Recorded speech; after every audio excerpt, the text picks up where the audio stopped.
Good morning বন্ধুরা, সকলে কেমন আছো? এই যে বর্মশাই সকালবেলায় নিয়ে এসেছে ডিম ভর্তি ইলিশ মাছ। আজকে রান্না করব ইলিশ মাছ ভাপা আর মাছের মাথা দিয়ে চাল কুমড়োর ঘন্ট।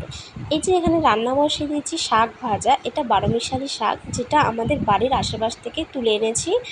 আর এখানে মাছের মাথা ভাজা বসিয়ে দিয়েছি। বসিয়ে দেবো এখন চাল কুমড়ো, ফোড়ন দিয়ে দেবো শুকনো লঙ্কা, কাঁচা লঙ্কা আর কালো জিরে। ফোড়ন দিয়ে এখন চাল কুমড়োটা ছেড়ে দেব। এই যে চাল কুমড়োটা দেখছো, এটা কিন্তু আমাদের বাড়ির গাছেরই। এটাই একটা সুবিধা যে গ্রামের মানুষদের বাড়িতে গাছ লাগাও আর টাটকা টাটকা সবজি খাও। আর এখন লবণ হলুদ দিয়ে দেবো এখানে। এটাতে আর কোনো মশলা দেব না।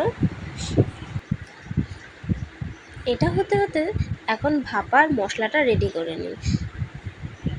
এখন দিয়ে দেবো কাঁচা লঙ্কা, আদা, দিয়ে দেবো কালো সর্ষে, সাদা সর্ষে আর সামান্য একটু জিরে দিয়ে এখন পেস্ট করে নেবো। এই যে মশলা রেডি হয়ে গেছে।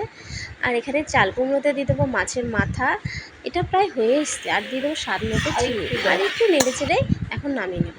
চলো এখন মাছটাকে মাখিয়ে নিই। দিয়ে দিলাম মশলা, লবণ, হলুদ আর দিয়ে দেবো এখন তেল পরিমাণ মতো। আর তার মধ্যে এই চেরা লঙ্কাগুলো। আর আজকে আনা হয়েছিল শিং মাছ, যেটা আমার মেয়ের জন্য আর ওর জন্য লঙ্কা কাটা ঝোল করা হয়েছে, যেটা ভিডিও করা হয়নি।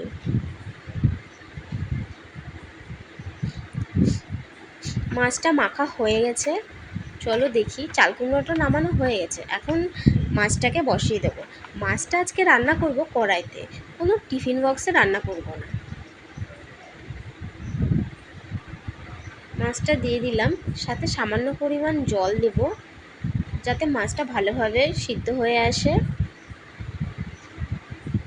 দেখো মাছটা প্রায় হয়ে এসেছে, আর একটু ফুটিয়ে নামিয়ে নেব। এই যে মাছ রেডি হয়ে গেছে, দেখছো তো কত সুন্দর হয়েছে। ভিডিওটি ভালো লাগলে লাইক কমেন্ট করতে ভুলো না কিন্তু।